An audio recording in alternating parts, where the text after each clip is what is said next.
What's up in War Eagle War Report family? You got Ike Jones, and we are back with another morning drop. And today we're reacting to Coach Hugh Freeze's comments regarding the upcoming Vanderbilt game and some of the things that he said about the Kentucky game that just passed. Let's get straight to it. Y'all know how we do right here, War Report style. Let's drop it on them.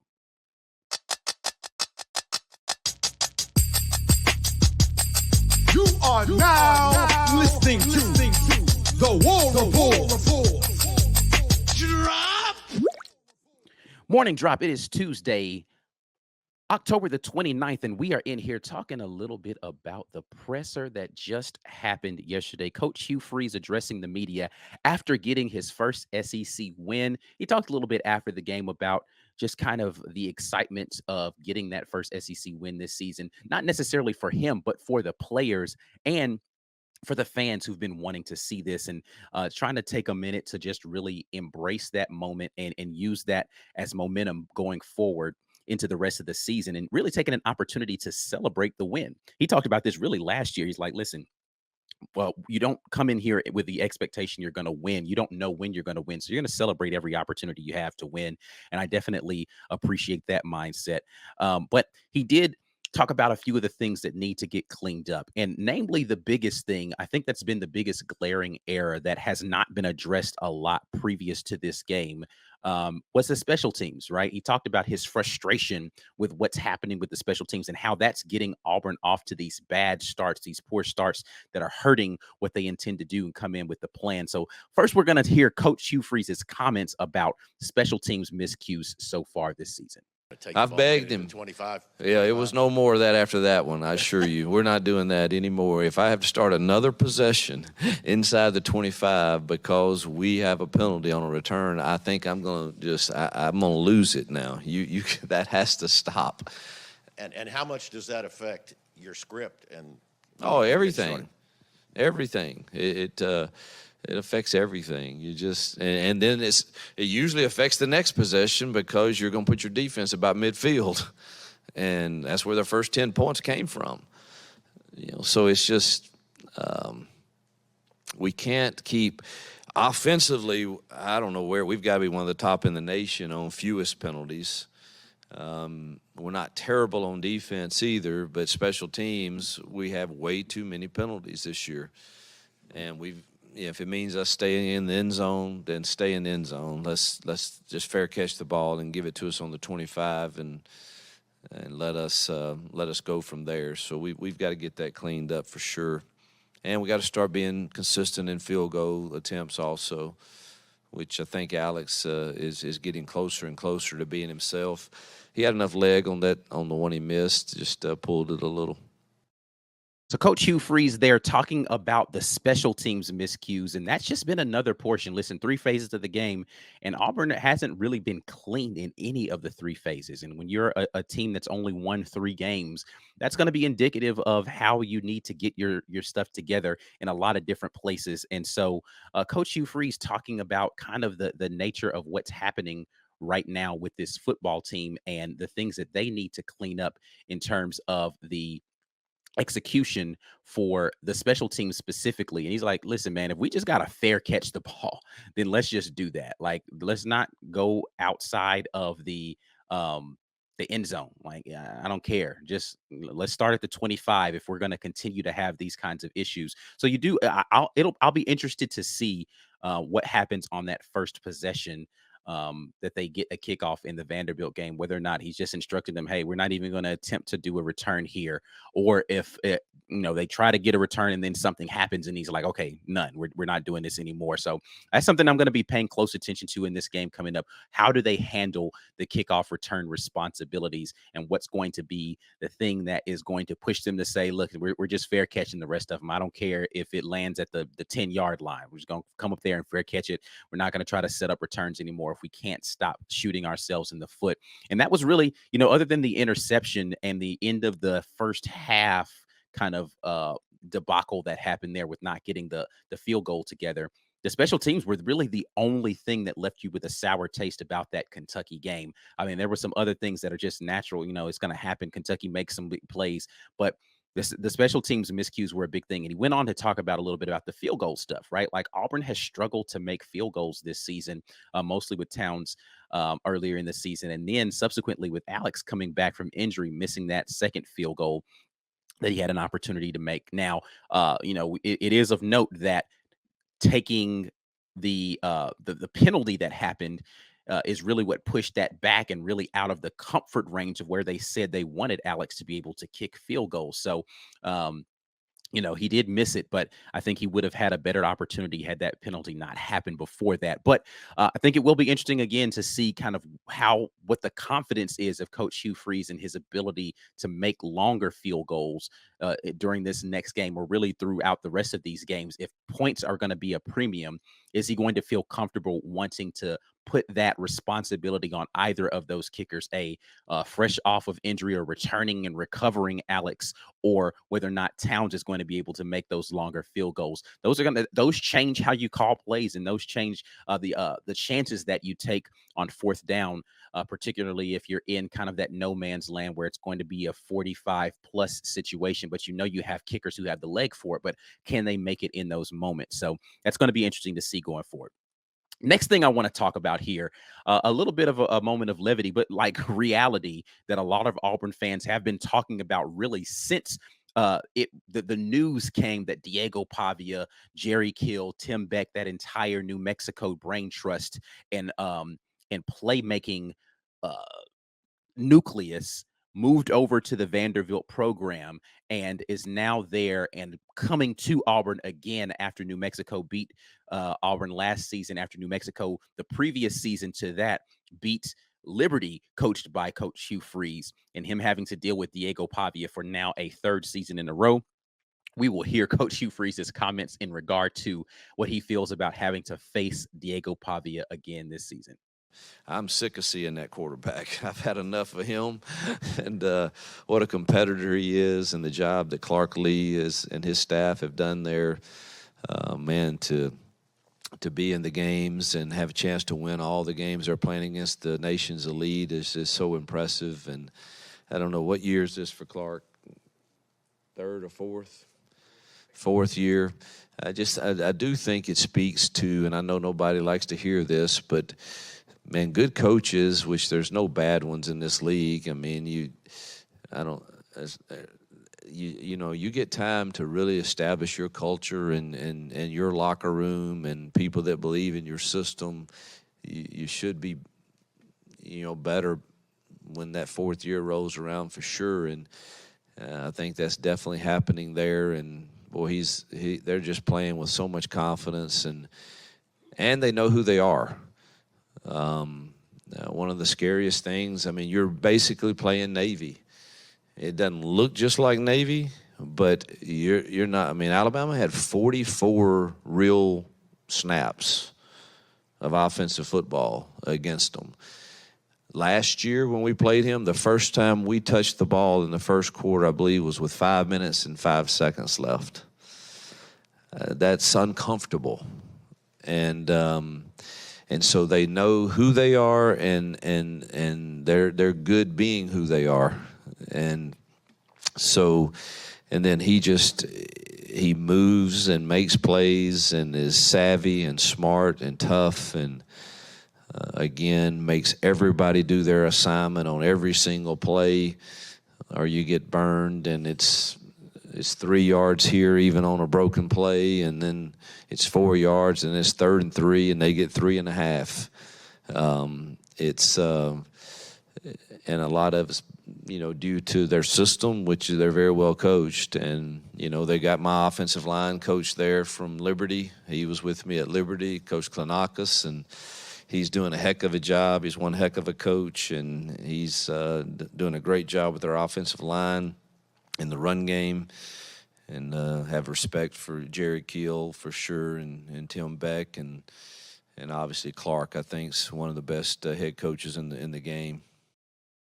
So some high praise there from Coach Freeze, even though it's said with a little bit of levity for what you have there and a playmaking ability of Diego Pavia. And he talked a little bit in depth about kind of what makes this Vanderbilt team difficult and what makes, Jerry Kill and Tim Beck coached offenses difficult to deal with is their ability to control the clock, right?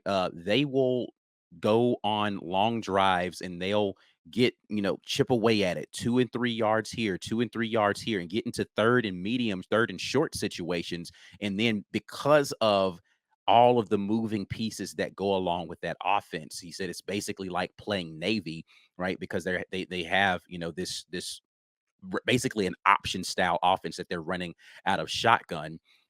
You have to be assignment sound with that. And they've got the quarterback who can operate that and he can make the plays with both his legs and his arms. Once you get into those third and short scenarios, the entire playbook's open to them. And it makes it difficult for your defense to be assignment sound. And they just need a little bit of space to be able to pick up those 3 or 4 yards. And if you're really out of gap of integrity, then they're going to go for a huge gain when you're trying to play up close to the line of scrimmage. So it's a difficult offense to be able to defend, and they have the trigger man there in Diego Pavia to be able to do that. But really, he hit on exactly what the issue is. It is controlling the clock and making it where you have to be, I won't say perfect, but you need to be really good in your execution when you get the football because you may not get a lot of opportunities if your defense isn't going to be able to get them off of the field. And then late in games, when it is tight and he used the word uncomfortable, you're going to be in a position where your defense needs to play perfect in order to get you the football back if you're behind. Now, the one thing I will say is it doesn't tend to be a quick strike offense. So if you can get them behind, you can start to make them a little less comfortable with the things that they want to do. But that's a difficult proposition with a team that's as well coached as this Vanderbilt team seems to be this season. But again, the biggest hurdle is getting them off of the field or getting them out of those third and short scenarios where they have to open their playbook to some things that aren't as comfortable for them, and then allowing yourself the opportunity to make mistakes because you're not going to have so many limited possessions. And that's really the way that they're able to beat teams is they really just wear you down through the process. And that is props to the philosophical way in which Jerry Kill, Tim Beck approach offense. So it's going to be a challenge for this Auburn team to be able to make sure that they understand what they're doing. But definitely going to be something I'm looking forward to seeing how they decide and how DJ Durkin and his defense decides to stack up against that. Before we get into the rest of this stuff, we definitely want to give a quick shout out to the folks that make the morning drop possible, and that's the good folks over at the Rogue Shop. Make sure you head over to rogueshop.com and use code RAPPORT when you do for sleep, stress, pain, anxiety relief. The Rogue Shop's got you covered. They're America's #1 online dispensary. If you are having a lot of anxiety about what's going to happen with this Auburn versus Vanderbilt game, Rogue Shop's going to have you covered. Make sure that you head over there and tell them the good folks at the War Report sent you. We're going to get back over here into the conversation, talking a little bit about what we've got going on with Auburn versus Vanderbilt and comments from Coach Hugh Freeze. Now, he went on to talk a little bit about that. A lot of what he talked about in that last clip that we just looked at was about the offense and some of the things that were brought in from that New Mexico State team. But he gave props to the Vanderbilt defense and what the difficulties are going to be for Auburn facing that defense. Let's hear those questions or those comments. Yeah, I've watched a good bit yesterday, more this morning. Really impressed with. You're going to look at them and you're going to say, all right, we have faced maybe better metric, size, weight, speed, whatever, and some, and then you watch the tape and you're like, these dudes are never out of position, and they tackle well, and they're physical, and they play with an extra sense and an extra motor. And it's then that you say, man, this is a tall challenge. And I think Clark's back calling it, and are definitely heavily involved, and he's that's his forte, and he's done a really, really nice job against some of the. I think Texas does a great job schematically, offensively, and he held them in check and held Alabama to 84 yards rushing, and I mean, those are impressive things for a Vanderbilt team, no matter what year you're in, impressive for any team. And so it doesn't take long that they get your attention real fast. So Coach Hugh Freeze there talking about the Vanderbilt defense, and he mentioned a couple of things that I thought were interesting. First and foremost, commenting or complimenting them on how well they are coached and disciplined and being where they're supposed to be, and how well they've been tackling this season, the physicality that they're bringing in order to be disruptive up front. And you absolutely, when you turn on the tape for Vanderbilt, you see those things. This is a team that plays defensively with their hair on fire, and they're going to get to where they need to be, and they're going to try to get there, and they're going to wrap up. They're pretty assignment sound. So again, just kind of hearkening back to the offensive conversation, Auburn is going to have to be good in the things that they're doing in execution wise, and that's going to start up front. You know, the offensive line is going to have to set the tone. That's not really I'm not saying any novel thing that doesn't happen in most football games, but it's going to be imperative in this game because that Vanderbilt team is not going to give you as many mistakes as you typically would see from a Vanderbilt team, of them just kind of being misaligned or not being where they're supposed to be consistently. If you remember last year's Vanderbilt game, Jarquez Hunter was able to break off a couple of long touchdown runs, really just off of the fact that the linebackers weren't in the proper alignment. Their gap integrity wasn't where it needs to be. And as we saw in the Kentucky game, if you are misaligned versus Jarquez Hunter, you're in for a long night, because he can make you pay immediately when he sees that crease of daylight. So Vanderbilt's going to be studying how they need to be aligned against this Auburn team so that they can be where they need to be. Auburn's going to need to be patient. That's really what I want to say about that.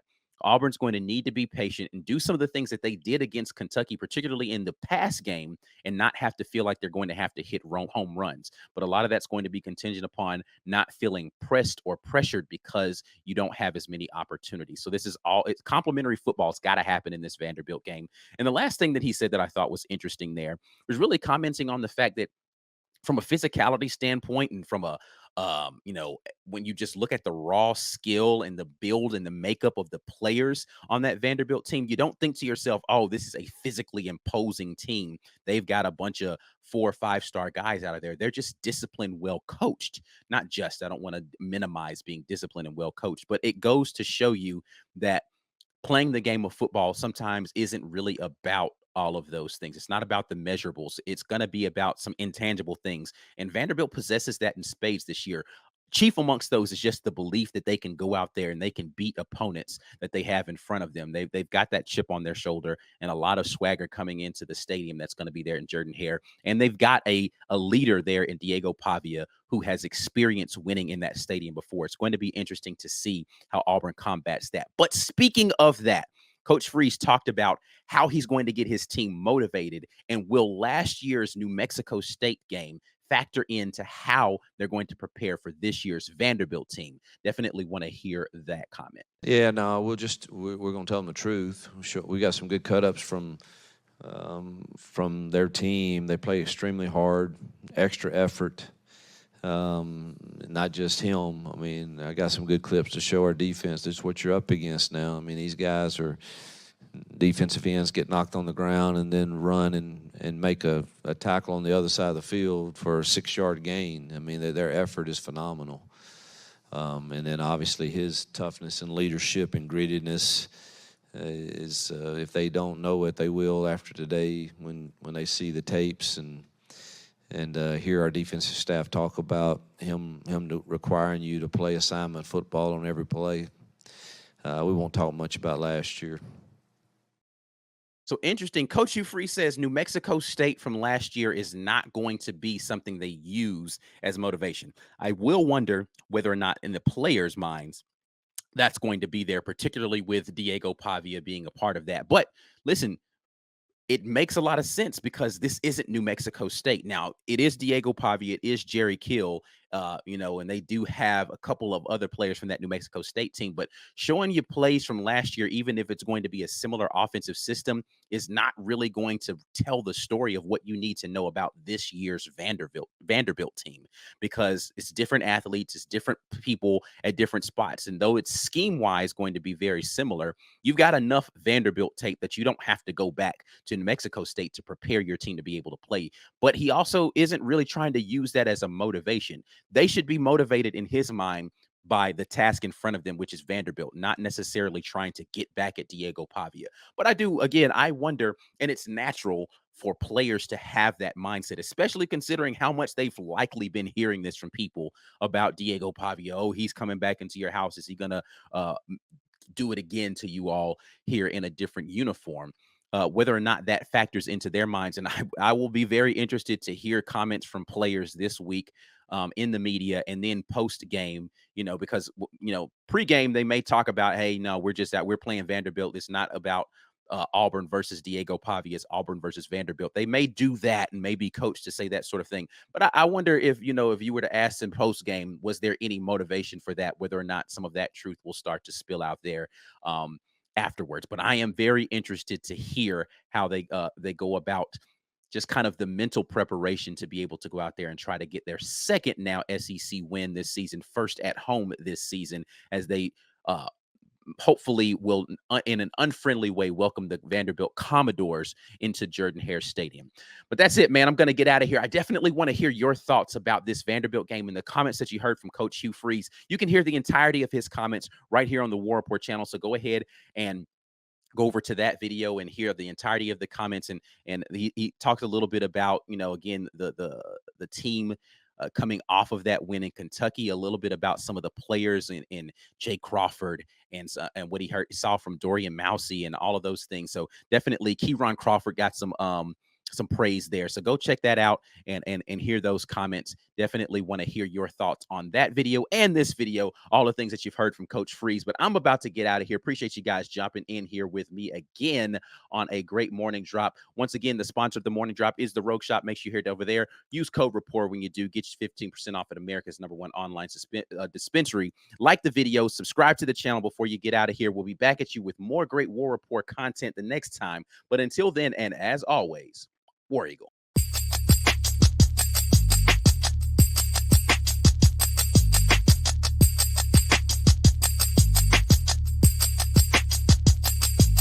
Drop!